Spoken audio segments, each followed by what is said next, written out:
Picture this: a lavish mansion bathed in moonlight, crystal chandeliers reflecting shattered dreams, and an heirloom ring tossed aside in bitter betrayal.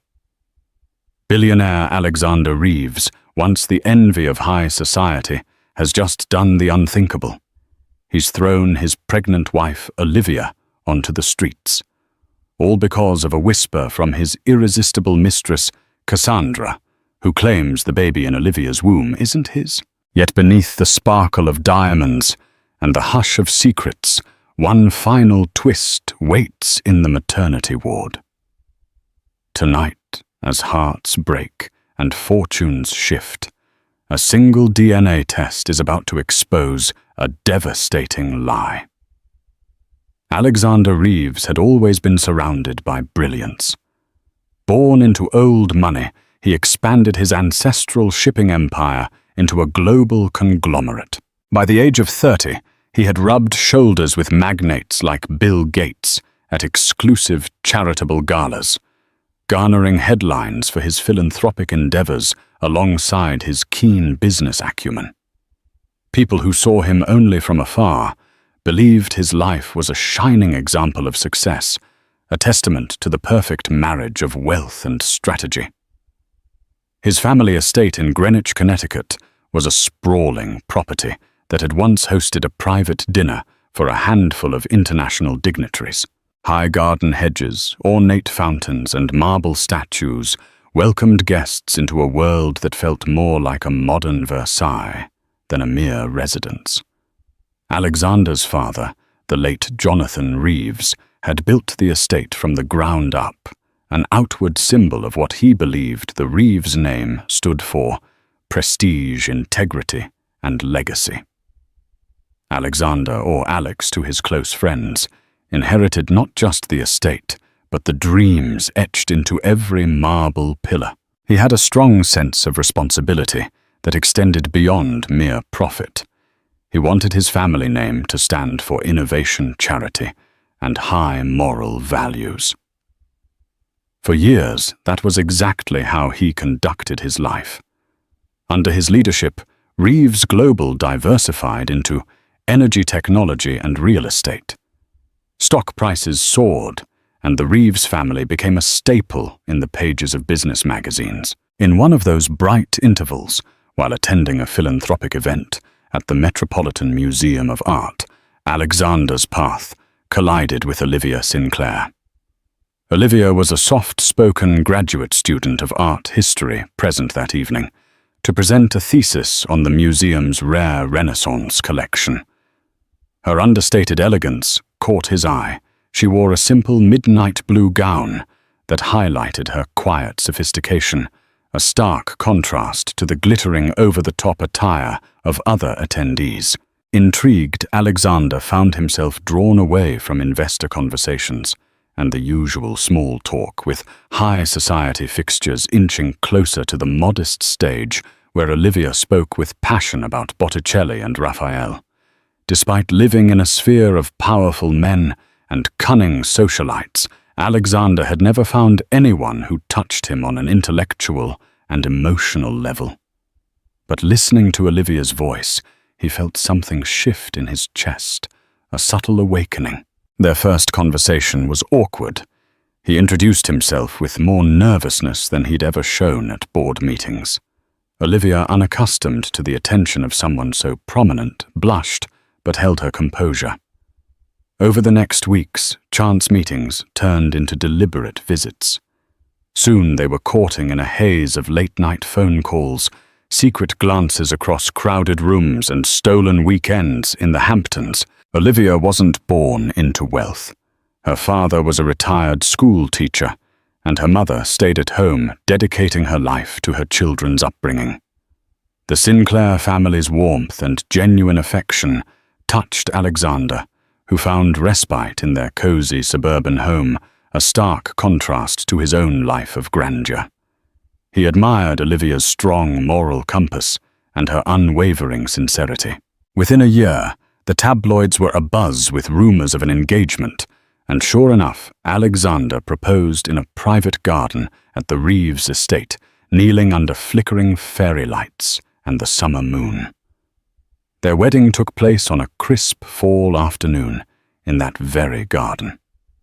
The event was small by Billionaire standards, 100 guests, close friends and family. Olivia insisted on modesty, and Alexander was more than happy to comply. It felt intimate, loving and real, precisely the kind of marriage ceremony that matched the hopes he had for their future. For almost 2 years, Alexander's life was the embodiment of success, a thriving business, a respectful presence in philanthropic circles, and a loving partner by his side. Olivia pursued her doctoral studies while offering her own gentle input into Reeves Global's charitable initiatives, focusing particularly on educational programs for underprivileged children. Their synergy, he as the business strategist, she as the empathetic visionary, was lauded by friends and peers alike. Yet even in the most splendid of palaces, shadows gather in the corners. Beneath the surface of their picturesque marriage, tensions were brewing, pressures from Alexander's business expansions, from the swirling demands of high society, and from people who envied Olivia's privileged new life. Among them was a woman who had once been just a face in the crowd, but was destined to play a pivotal role in shattering the idyllic world Alexander and Olivia had built. That woman was Cassandra Hawthorne, young, ambitious, and dangerously charming. She had her sights set on the glimmering heights Alexander inhabited, and she wasn't about to let another woman stand in her way. A few months after their second wedding anniversary, Olivia discovered she was pregnant. Overjoyed, she planned a discreet surprise for Alexander, carefully arranging an ultrasound photo inside a handwritten card. She expected her husband to be thrilled. He had spoken often of wanting a big family, reminiscent of his own upbringing. Indeed, when he opened the card that evening after returning from a grueling day at the office, his face lit up like fireworks on the 4th of July. He hugged Olivia, spun her around gently, and for a moment, all the world seemed to fade, but for their whispered excitement. Yet in the days that followed, Alexander's bliss appeared tempered by an undercurrent of tension that Olivia couldn't quite place. At first, she chalked it up to the demands of his sprawling empire. Reeves Global had acquired a significant stake in a tech startup, rumored to be on the verge of a medical breakthrough, and the media attention was relentless. Investors hung on every word Alexander said, and any misstep could lead to catastrophic financial loss. The stakes felt higher than ever. In the midst of these pressures, Alexander's behavior toward Olivia began to shift. He started coming home later than usual, sometimes past midnight. When Olivia voiced her concern, he'd assure her it was just a rough patch at work. But there was a distant something intangible that began to wedge itself between them. She would find him sitting in his private study, staring at documents or on hushed phone calls that ended abruptly the moment she walked in. One evening, while organizing Alexander's desk, something she rarely did, but she wanted to help him reduce clutter, Olivia stumbled across a small silver key. It didn't fit any lock in the mansion or the office that she knew of. Curiosity pricked at her, and a sense of unease fluttered in her stomach. She placed the key back in the drawer, resolving to trust her husband. Yet the discovery lingered in her thoughts, stirring questions she wasn't ready to confront. While Olivia was navigating this new emotional turbulence, Cassandra Hawthorne made her unassuming entrance into their marital narrative. She was introduced to Alexander by a mutual contact at Reeves Global. Someone in the marketing department had suggested Cassandra's PR firm to help manage the increasingly high-profile deals the company was undertaking. An initial meeting in the swanky lounge of the St. Regis Hotel had Alexander intrigued by her confident demeanor and her seemingly vast network of media connections.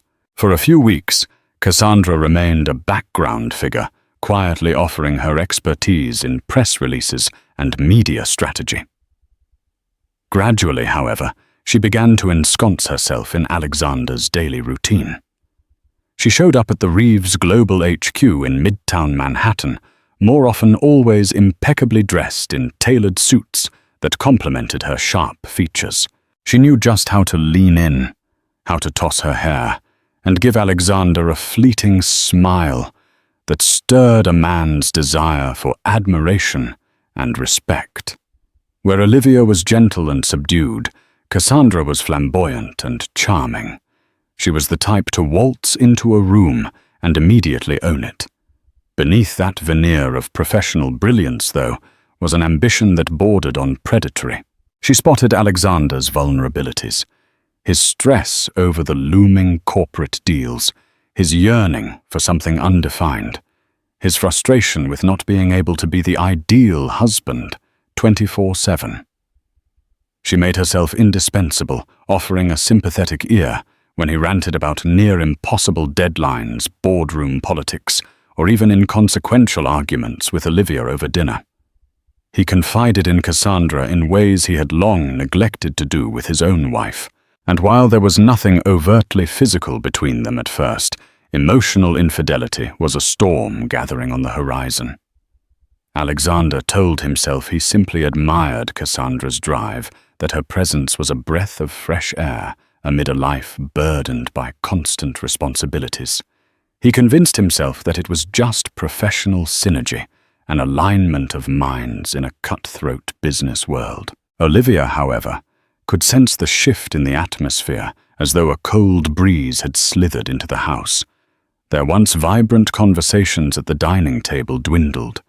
Alexander often seemed preoccupied, glued to his phone or laptop occasionally, with a half-smile tugging at his lips, a smile Olivia had not been the cause of. On the nights when he came home, especially late, he reeked of expensive perfume, one that did not belong to her. She tried to push the thought away. Perhaps it was from a colleague's embrace at some business function. Yet the unease was now a constant hum in the back of her mind, creating hairline cracks in her trust. Around that time, Olivia started experiencing complications with her pregnancy. She felt bouts of dizziness, and her OB/GYN recommended more bed rest. Torn between wanting to keep up with her doctoral research and needing to care for herself, she withdrew from some social commitments. This unintentional retreat left a vacuum that Cassandra subtly filled attending parties on Alexander's arm, under the guise of business representation. Family friends like Elizabeth Harrington, a close confidant of the Reeves clan, began to notice the unusual dynamic. Whispered comments filled the corners of high society gatherings, while paparazzi occasionally snapped photos of Alexander and Cassandra together, fueling gossip columns. Olivia, for her part, tried to remain stoic, clinging to the hope that the man she loved wouldn't betray her. But as the small cracks grew, she couldn't ignore the dread growing in her heart. As the first trimester transitioned into the second, Olivia's body changed, and with it, her emotional fragility increased. She was glowing, but stress and confusion often haunted her eyes. Even in her weakened state, she tried to salvage her marriage. She scheduled a weekend getaway to their lake house in upstate New York, hoping a short retreat from the demands of the city would clear the air.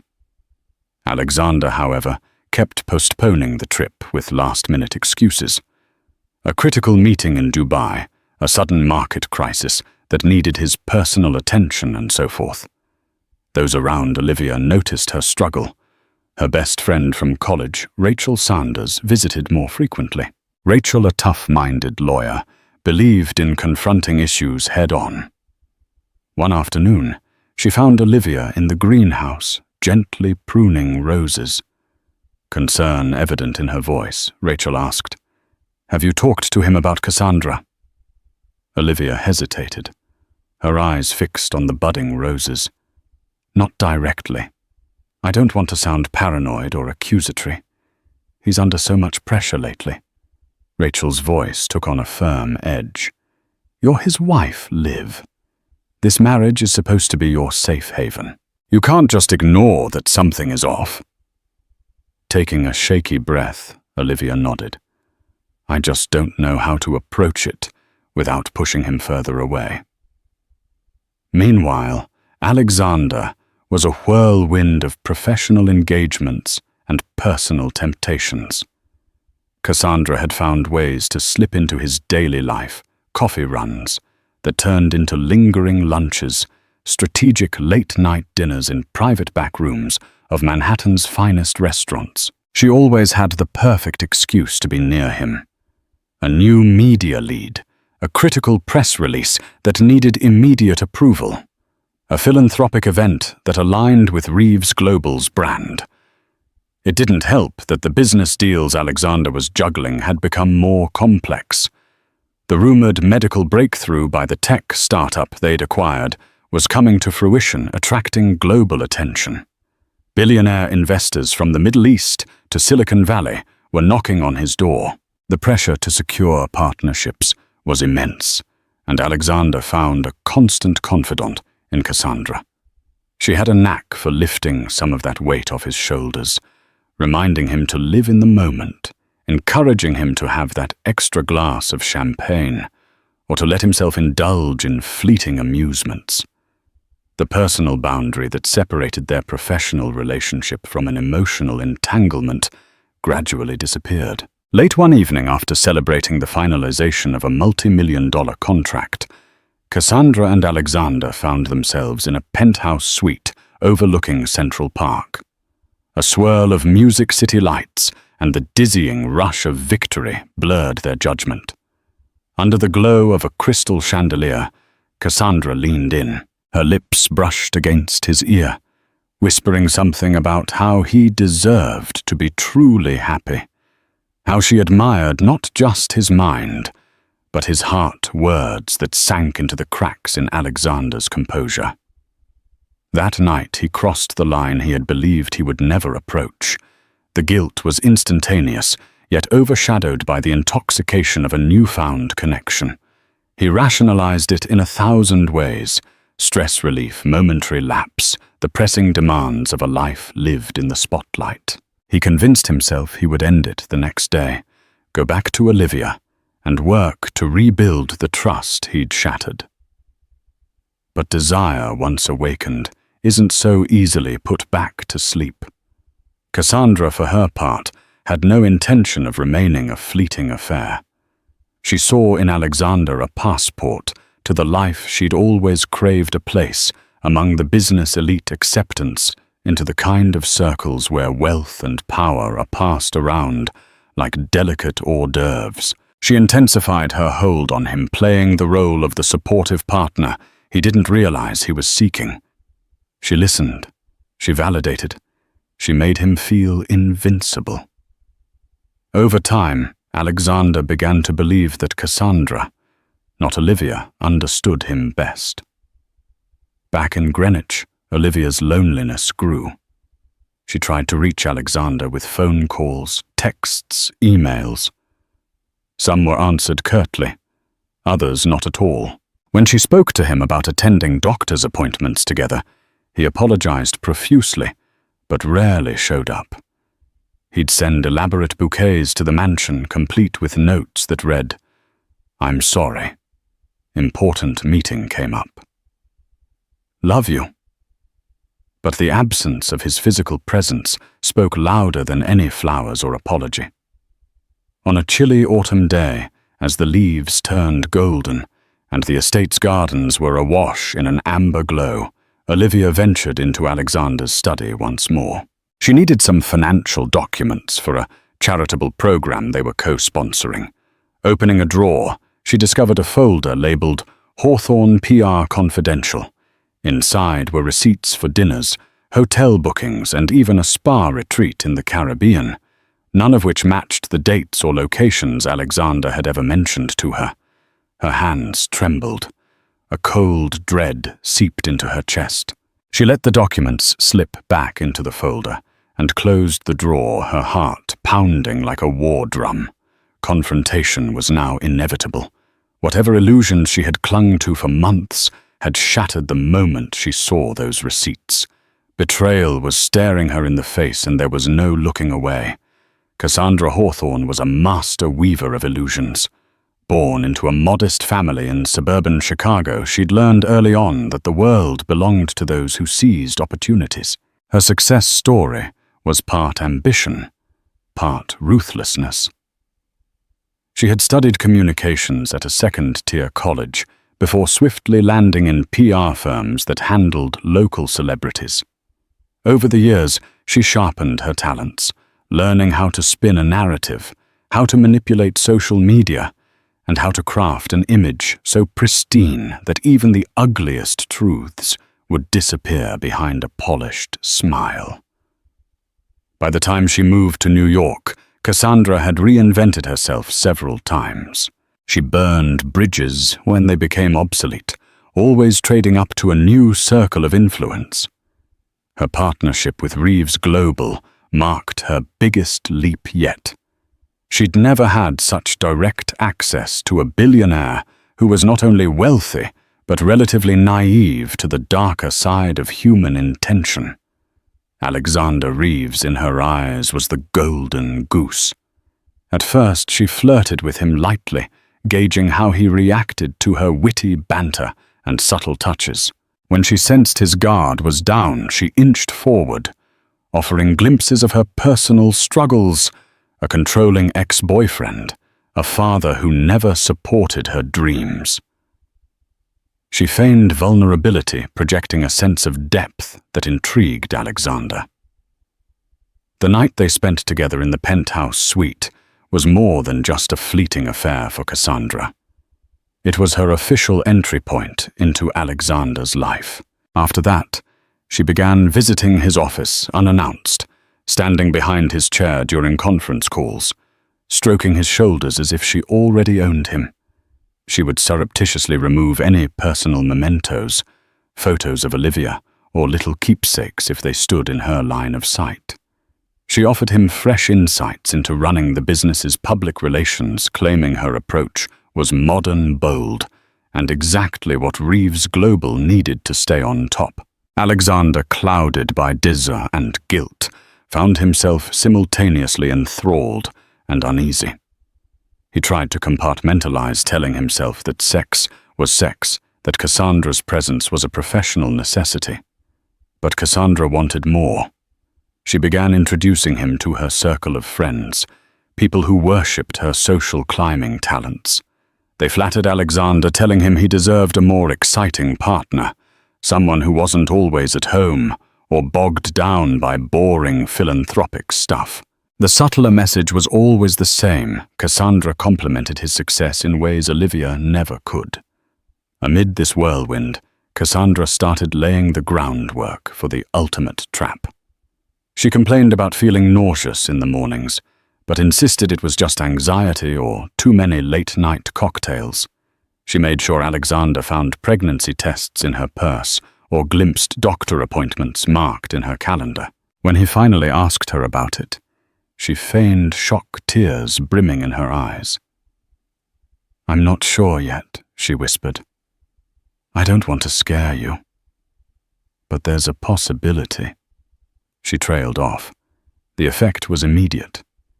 Alexander paled, then tried to console her, his voice shaking. "We'll figure it out together." In truth, Cassandra's claim of pregnancy was a complete fabrication. She'd discovered Alexander's own wife was pregnant from gossip in the circle, so she twisted that information to her advantage, planting seeds of doubt in his mind. "How do you know Olivia's baby is really yours?" She was spending so much time away traveling for her doctoral research. She mentioned casually, as if it were a passing thought. The insinuation was enough. Alexander, already overwhelmed by shame and confusion, became paranoid. He remembered minor quarrels with Olivia over her constant library visits or weekend academic conferences. Could it be no, she wouldn't, but the possibility nagged at him. The final push came when Cassandra orchestrated a meeting between Alexander and one of her friends, a man who posed as a private investigator. During a staged conversation, the man subtly implied that Olivia had been seen with another man in the city. When Alexander demanded proof, the man mumbled about not wanting to break professional protocols, but let slip enough suggestive details to feed Alexander's fears. Cassandra feigned concern, offering to hire a real private investigator if Alexander wanted. She suggested with theatrical reluctance, maybe a paternity test, just to be sure. I hate saying this, but for your peace of mind. From that moment, Alexander's trust in Olivia cracked wide open. He became distant, suspicious. He began to regard her every action with doubt, even as she endured her high-risk pregnancy and emotional turmoil. Unbeknownst to him, Cassandra had readied the final card up her sleeve, a scenario that would position her as the legitimate mother of his child, displacing Olivia entirely. But life, with all its ironies, had its own plans. Sometimes the truth demands to be heard, no matter how carefully one tries to hide it. One stormy evening, with rain lashing the mansion's tall windows, Olivia found Alexander pacing in the foyer. His posture was rigid, his eyes blazing with a mixture of anger and torment. For a second, she thought he was distressed about a business crisis. But when he spoke, his voice cracked with accusations she never imagined hearing from him. "Is it mine?" he asked, gesturing at her swollen belly. The words seemed to echo off the marble floors, bouncing back at them in a haunting refrain. Her heart sank. She could barely muster a response. "Alex, what are you talking about?" He ran a hand through his hair, eyes wild. "I want to know if this child is mine, or if you've been seeing someone else behind my back." Olivia stared at him, stunned into silence. Then the shock gave way to tears that brimmed in her eyes. She demanded to know what brought on such a ridiculous accusation. But his only answers were half-coherent snippets about her travels, her late study sessions, and the fact that others had noticed strange behavior.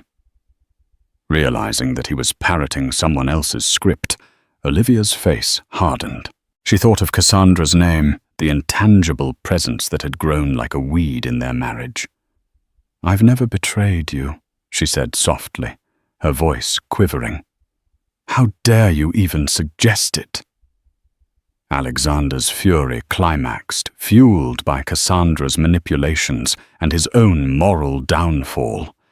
He stormed into his study, hurling open drawers and rummaging through stacks of documents. Finally, he produced an envelope with pictures. They were innocent photos of Olivia at a cafe laughing with a male colleague from her university, but taken from awkward angles that suggested secrecy. "Explain these," he demanded. Olivia recognized her colleague, Dr. Thomas Waverley, a married professor who had been helping her with her thesis. She was speechless at how mundane outings were being twisted into a damning narrative. She tried to speak, but her voice faltered. In that moment, she realized how deep Alexander's mistrust ran. This wasn't just about questionable photos. This was about a man who had been manipulated to believe a lie. The argument exploded into a storm of accusations, tears, and raised voices. Alexander, consumed by jealousy and guilt, claimed he wanted a paternity test to confirm the child's identity. He hurled cutting remarks that left Olivia trembling. In her heartbreak and anger, she confronted him about Cassandra. She brandished the folder she'd discovered weeks before, demanding to know if he'd been faithful. Faced with the evidence of his clandestine dinners and trips with Cassandra, Alexander flinched. He stuttered. "It's not what it looks like in that classic refrain used by unfaithful partners who can't formulate a better lie." Olivia's eyes shone with tears, each drop reflecting the betrayal she felt. "You have no right to question my fidelity," she spat, her voice cracking. When you've clearly forgotten your vows? Something about her direct accusation snapped the last thread of Alexander's composure. Feeling cornered both in his moral failings and emotional confusion, he reacted in the cruelest way possible. He demanded she leave. "This is my home, my estate," he said, his tone icier than the torrents of rain outside. "If you can't prove your loyalty, then get out." For a moment, Olivia stood still, her breath hitching. She waited for him to realize the insanity of his words, for the old Alexander to reappear, the one who cherished her. Instead, he turned away, burying his trembling hands in his pockets. She saw the faintest hint of remorse in his eyes, but it was overshadowed by stubborn pride and the illusions Cassandra had woven. Determined to preserve her dignity, Olivia packed what she could in a single suitcase. She refused to beg or plead. A small part of her held on to the hope that he would come to his senses at the last second. But the thunderous silence that filled the hallway proved otherwise. She paused in front of him, her head held high despite the tears on her cheeks. "I didn't betray you," she whispered, her voice catching. "You're throwing away something real for a lie. One day you'll regret this." She left the mansion, stepping into the swirling storm, with nothing but her unborn child, and a heart full of unanswered questions. Alexander watched from the front door, thunder cracking overhead. A cold dread seeped into his chest, but he hardened himself against it. He closed the door to the raging storm, and unwittingly to the woman who had loved him without question. In the weeks following her abrupt expulsion from the Reeves estate, Olivia retreated to her parents' modest home in suburban Connecticut. The house was a far cry from the opulent mansion she had grown accustomed to.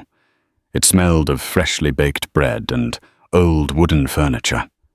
Sunlight streamed through lace curtains onto well-worn carpets, a comforting tableau from her childhood. For her parents, Robert and Margaret Sinclair, seeing their daughter so distraught and heavily pregnant brought forth both protective anger and gentle compassion. They offered her the master bedroom while they moved to the smaller guest room.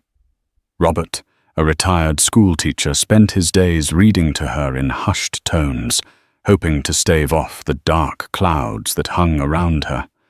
Margaret brewed chamomile tea and prepared her favorite meals, careful to ensure Olivia got the nutrients she needed. But despite their tender care, Olivia sank into bouts of tearful silence. She had never expected her life's fairy tale to unravel so tragically. Meanwhile, at Reeves Global, Alexander's life was a torrent of conflict and regret. Though he had forced Olivia out, he couldn't stop thinking about her. At night, he found himself staring at her side of the bed, where an indent in the mattress still reminded him of how she slept curled up against him. However, whenever the guilt crept too close, he forced it back with Cassandra's help. She was a constant presence now, cooking him breakfasts in the mansion's gleaming kitchen, lounging in a silk robe in the morning sunroom, even redecorating certain rooms to her taste. Yet Alexander couldn't shake a gnawing sense of unease. He had demanded a paternity test from Olivia, but now she was gone. He told himself that if she truly had nothing to hide, she would have agreed. Yet part of him recognized he'd been monstrously unfair, accusing a faithful wife of infidelity while he himself had crossed the boundaries. That dissonance built a wall in his chest, a heaviness he carried into every boardroom meeting and philanthropic event. Cassandra took advantage of his vulnerability. She began dropping hints about her own pregnancy, though she never produced any actual medical records or sonogram images. "You know, if I really am pregnant, we'll need to start thinking about the baby's future," she murmured one evening, stroking Alexander's arm. "We can raise our child in a home free from all the drama. The illusions she spun around a happy family life with him at her side were potent. But Alexander, despite his turmoil, was no fool. He started to notice inconsistencies in Cassandra's narratives, appointments she claimed to have, but never actually attended mornings. She announced bouts of nausea, but was perfectly healthy later in the day. Amid this internal struggle, Alexander received an unexpected call from Elizabeth Harrington, a long-time family friend who had known him since childhood. Elizabeth, known for her no-nonsense demeanor, asked to meet him at a quiet cafe in Manhattan's Upper East Side. Curiosity piqued, he agreed, hoping she might offer some insight or at least a distraction from the chaos of his personal life. When he arrived, Elizabeth wasted no time. She slammed down a series of photos on the table Cassandra in compromising positions with a man clearly not Alexander. One of them showed Cassandra intimately close to the so-called private investigator who had fed Alexander lies about Olivia. Elizabeth's lips thinned in anger. "I got these from a reliable source who has been watching Cassandra Hawthorne for a while. She's not who she says she is, Alexander." Confusion and rage warred in his eyes. "Where did you get these? That's not important. What is important is that you see for yourself. The woman manipulated you. She arranged a con, Alex, and you fell right into her trap. She's exploiting your vulnerabilities, and you threw away Olivia in the process." Shame flooded Alexander, mingling with a surge of defensiveness. He demanded an explanation, any reason that might exonerate him. But the more he asked, the deeper the pit he dug himself into. He recalled the forced investigator meeting the suspicious receipts for exotic spa treatments that never quite matched up to any pregnant woman's routine, and the seeds of doubt Cassandra had planted in his mind about Olivia. The picture was becoming brutally clear. Yet the final blow came later that night, when Cassandra, oblivious to Alexander's new knowledge, let slip a detail about a checkup she was supposedly attending. The date she gave clashed with an evening business event she had attended with him in Chicago. She tried to backtrack, but the damage was done. Realizing her slip-up, Cassandra tried to seduce him to distract him from the truth, but he pushed her away, eyes dark with betrayal. "What's the truth, Cassandra?" he asked, voice trembling with suppressed fury. She tried to conjure another lie, but her expression faltered. In a last-ditch effort, she pinned the blame on Olivia. "That woman never deserved you. She's nothing compared to you." Her words only fueled Alexander's revulsion. He saw now how expertly she'd manipulated him, and how willingly he had let it happen. Anguish twisted in his gut as he realized he had lost the woman who truly loved him, all for a seduction built on deceit. Cassandra, sensing the end, tried to appeal to his guilt tears, streaming down her face, but the sincerity of her breakdown was lost on him. In that moment he knew he had to cut ties with her if he wanted any chance at salvaging his life and reclaiming a modicum of self-respect. Olivia's pregnancy complications grew more severe in her third trimester. She experienced high blood pressure and frequent spells of dizziness. Her obstetrician warned that she was at risk for preeclampsia, urging her to take it easy and remain under close medical supervision. Despite her heartbreak, Olivia tried to remain focused on her unborn child. She clung to the hope that the baby would be her solace, a ray of light in her darkest hour. Late one night, about 6 weeks before her due date, Olivia woke to severe abdominal pain and alarming cramping. Alarmed, her parents rushed her to Mount Sinai Hospital in Manhattan, one of the best facilities for high-risk pregnancies. The doctors diagnosed her with preterm labor, likely induced by the immense stress she had been under. As nurses hooked her to monitors, The baby's heartbeat filled the room in a hurried rhythm that both comforted and frightened her. She was given medication to slow the labor and steroid injections to help the baby's lungs develop. Word of Olivia's hospitalization reached Alexander through Elizabeth Harrington, who had stayed in close contact with the Sinclair family. He arrived at Mount Sinai in the early hours of the morning, his face pale and drawn. Unsure of his reception, he hesitated at the door to Olivia's room. His eyes took in the sight of her, hooked to IV lines. Her face flushed with pain, her brow beaded with sweat. The memory of throwing her out and doubting her fidelity haunted him, making each step toward her bedside feel like walking on shards of glass.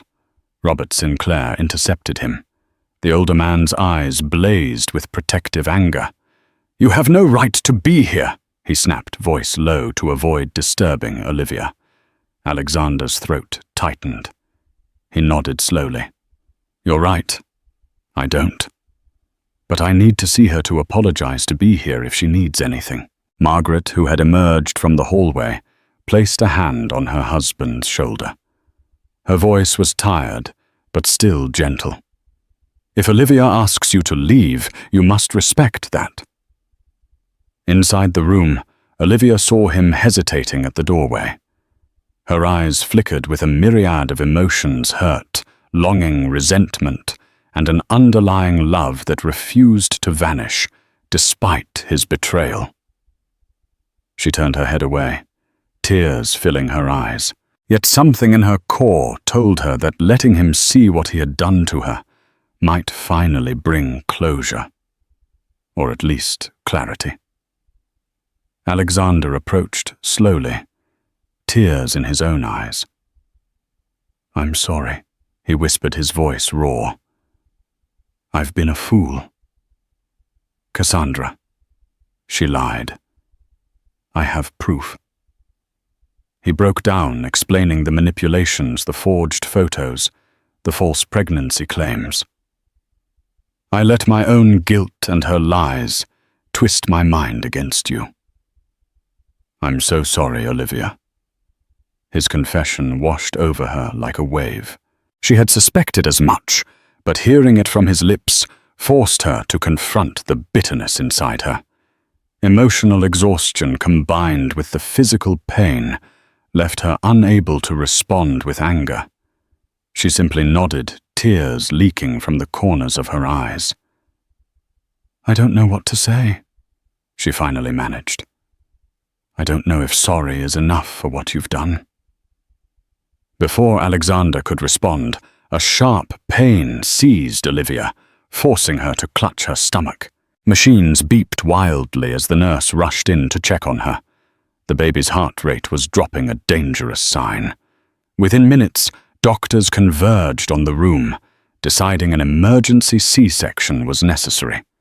Olivia was wheeled away, leaving Alexander in the hallway, numb with fear and guilt. The waiting felt like an eternity. Alexander paced the corridor, ignoring the stares from Margaret and Robert, who couldn't quite bring themselves to forgive him either. Finally, a doctor emerged, removing his surgical mask. "She's stable, and the baby's delivered," he announced. "A boy. Born premature, but breathing on his own. We're taking him to the NICU for further monitoring." A rush of relief and gratitude swept through Alexander. He asked if Olivia was okay to see him. The doctor nodded, cautioning that she needed rest. As he entered the recovery room, he found Olivia pale, her eyes fluttering open. The exhaustion etched into her face was rivaled only by the stoic determination that came from safeguarding her baby.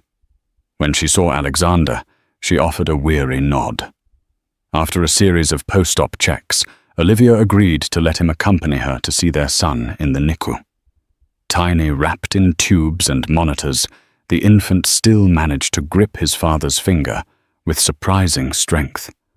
Alexander's eyes welled with tears as he whispered, "He's perfect. He looks like you." When the nurse offered the chance for a paternity test, emphasizing that it was standard procedure for certain NICU protocols. Alexander's heart lurched. Anxiety warred with a desperate yearning for vindication for both of them.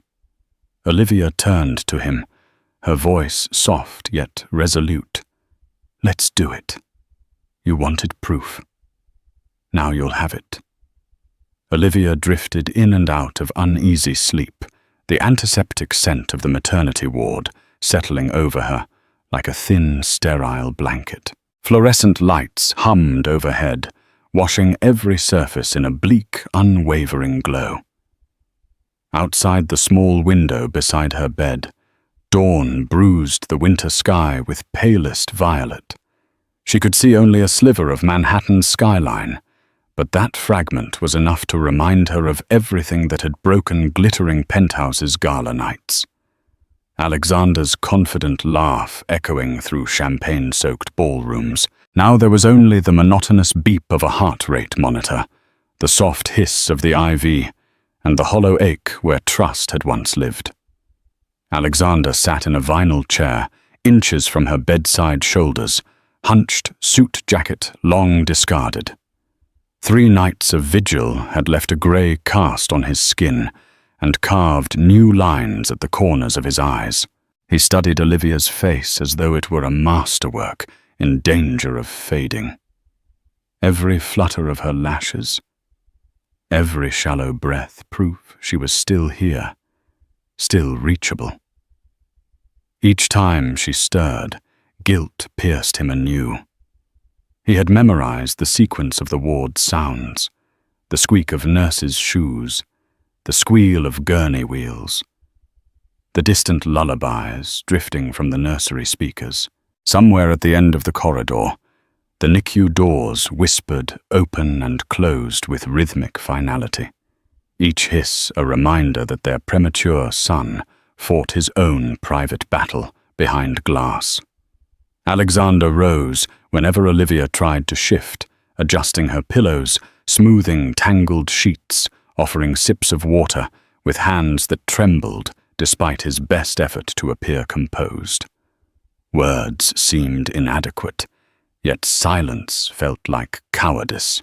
He balanced on the edge of both present but wary, desperate but patient. The afternoon after their son's birth passed in ragged fragments of time. Olivia's parents came and went, leaving flowers that perfumed the room with hope. Nurses checked vitals, charted numbers, whispered praise about the baby's slow but steady progress. Through it all, Olivia spoke little. Her voice, when used, was soft and functional. "Yes, thank you, I'm fine." She met Alexander's gaze only briefly, as if afraid direct eye contact might reopen a wound that was still actively bleeding. Alexander, for his part, offered apologies in 100 small gestures. He turned off his phone during visiting hours. He fetched her favorite chocolate protein shake from the cafe 2 floors down. When she attempted her first gentle walk along the hallway, he hovered nearby, not touching unless she reached for him, a restraint that cost him every shred of discipline he owned. Late that evening, after Olivia drifted into an exhausted sleep, a nurse slipped into the room. She carried a sealed envelope, cream-colored official heavy with implication. Alexander's pulse hammered. He knew what it contained. The sample swabs had been rushed to the lab the moment Olivia agreed. 2 days, the technician had promised. They had taken less than 30 hours. The nurse set the envelope on the rolling tray table and left without comment. Alexander stared at it as if it might singe the laminate. Part of him longed to tear it open immediately, but some instinct of fairness, perhaps his final scrap of honor, held him back. Olivia needed to be awake. She deserved to witness the truth for herself. So he waited. Morning broke with muted lavender light. Olivia's eyelids fluttered, and she tried to sit up, wincing as the C-section incision tugged. Alexander was at her side in an instant, adjusting the bed's incline with nervous fingers. She noticed the envelope at once. Its presence seemed to electrify the air between them. "Is that—" Her voice faltered. "Yes." He swallowed. "It arrived last night. I wanted us to open it together." A silence followed, thick and fragile. Olivia reached for this envelope with deliberate calm, but her hand paused mid-air. "You open it," she murmured, eyes never leaving his. "You're the one who needed proof." The words weren't sharp, just painfully honest. Alexander felt them land like stones. He slit the seal with trembling hands and unfolded the single sheet inside. A black and white table of markers and probabilities blurred before his eyes, but one line stood out in bold type. A soft, broken sound escaped him, half sob, half prayer. He turned the page so Olivia could see, even as tears clouded his vision. She read silently, lips pressed tight until the rigid control she'd maintained cracked. Moisture shimmered along her lashes, but no tears fell. She would not grant heartache that final triumph. Alexander knelt beside her bed envelope, trembling in one hand, free hand wrapping around hers. "I was wrong," he whispered, voice raw. "I let lies twist everything good between us. I abandoned you when you needed me most. I will spend the rest of my life making amends if you let me. If you can." Olivia studied him, really studied him for the first time since the night he'd cast her out. Gone was the immaculate titan of industry. This man's suit was wrinkled tie, forgotten hair, mussed eyes, rimmed red. Vulnerability radiated from him in waves so palpable it almost hurt to witness. "You broke something," she said, her voice barely above the beep of the monitor. "Something sacred. I don't know if it can be fixed." She squeezed his hand, not in forgiveness, but in acknowledgement that the conversation was not yet over. "But our son deserves two parents who can look each other in the eye without bitterness." Hope, cautious, tremulous, lit Alexander's features. "Then we start there. With him." That afternoon, they entered the neonatal intensive care unit together. The world narrowed to a soft cocoon of beeping machines and incubators glowing with gentle amber light. Their son, only 3 pounds and change, slept beneath a tangle of tubes and wires, chest rising in quick hummingbird gulps. A knitted blue cap donated by a volunteer perched on his head, like a crown too large for its monarch. Olivia's breath hitched. Alexander instinctively wrapped an arm around her, but paused at her slight stiffening. Instead, he offered his forearm for support. She accepted, leaning just enough to take weight off her incision while keeping a fractional distance. A nurse encouraged them to place a hand through the porthole and let the baby curl his fingers around theirs. Alexander's throat closed when the tiny hand, no larger than his thumb, clenched with surprising strength. Warmth, real, visceral, flooded him. This life was theirs, a truth, no doubt, no rumor could erode. Olivia watched father and son, one tear finally slipping free. She brushed it away quickly, but Alexander saw. He didn't speak. Some hurts required silence to breathe. The following morning, Alexander left the hospital briefly. He returned to the Greenwich mansion, now unbearably hollow, and summoned the head of security. Cassandra's access codes were deactivated within the hour. He drafted a terse termination letter informing her, PR firm, their contract was void due to breach of ethics. Her belongings, silk robe, perfume bottles, a pair of crystal-beaded stilettos, were boxed and shipped to an address she'd once bragged about. He placed the DNA results on top sans note. There was nothing more to say. The press, already buzzing with rumors, latched onto photos leaked by Elizabeth Harrington. Cassandra's fabricated empire collapsed almost overnight. Alexander didn't follow the headlines. Public vindication felt hollow next to the private wreckage he'd caused. He sold the Manhattan pied-à-terre where he and Cassandra had met the Board of Temptation.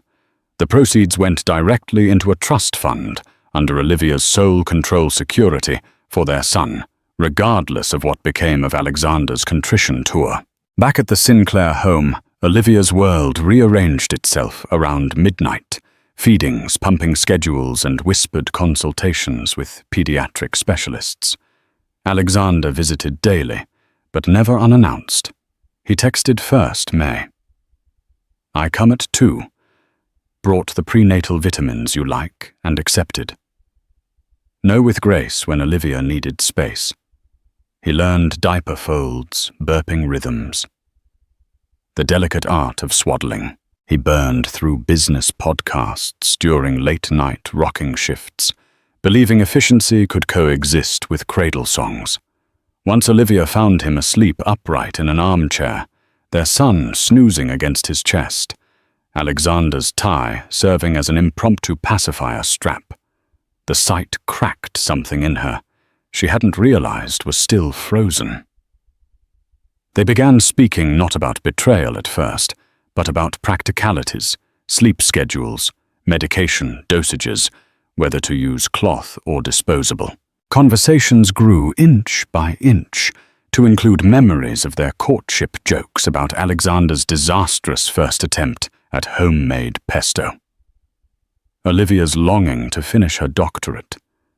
Pain surfaced too sharp and unpredictable, but they faced it sometimes in hushed tones after her parents slept, sometimes through the safe proxy of the couple's therapist, Alexander insisted they see. Spring returned, and with it the lilacs that once framed their engagement. Alexander knelt again, not with diamonds, but with sincerity worn shiny by a year of humility. He asked not for absolution, but for the chance to keep trying. Olivia, holding their son, now sturdy laughing curls ruffling in the breeze, met Alexander's gaze. She saw the daily proofs consistent presence therapy appointments never missed. Corporate receptions declined if they pulled him from bedtime stories. Day by day, she said, voice sure. No grand promises. We build the bridge stone by stone. He accepted her terms gratefully, understanding that true forgiveness is not a gift, but a discipline, practiced, renewed, earned. On the final night before Olivia agreed to visit the mansion once more, they sat on her parents' porch. Their son slept in a portable bassinet, nearby night air cool against rosy cheeks. Fireflies flickered over the lawn, like tiny lanterns guiding lost travelers home. Olivia broke the comfortable silence. "Do you ever think about how close we came to losing everything?" "Every hour," Alexander admitted. "It keeps me honest." She turned toward him, eyes reflecting porch-light gold. "Then let the memory stay not as punishment, but as proof that truth matters more than pride and love more than rumor." Alexander nodded. The wind carried the scent of blooming lilac, a fragrance he now associated less with grand proposals and more with second chances hard won. For the first time since the night betrayal shattered their peace, Olivia allowed her head to rest on his shoulder. Alexander closed his eyes, pulse steadying beneath the gentle weight. The path ahead was long unglamorous and utterly worth it. In the distance, Manhattan's skyline shimmered a city of light that had once tempted him into darkness. Tonight it simply looked like a place full of imperfect people, trying, failing, and if fortunate, learning to love better the second time around. Love, trust, betrayal. These threads bind us all in fragile unity. Alexander and Olivia's journey reminds us that no life, however gilded, is impervious to deception. A single lie, whispered by someone with enough cunning, can dismantle even the most steadfast bond. Yet in the wake of heartbreak, redemption can bloom if there is genuine remorse and unwavering resolve to heal. Their story unfolding between hospital corridors and heart-wrenching admissions of guilt ultimately crescendos into a reclaimed love shaped by hardship. If this story moved, you don't keep it to yourself like this video. To let us know you enjoyed it, share it with someone who loves a gripping, true-to-life drama, and subscribe so you never miss another story filled with shocking twists and tender resolutions. Let us stand witness that hope can rise from devastation, and that the truth, however painful, is the only foundation upon which love can truly stand.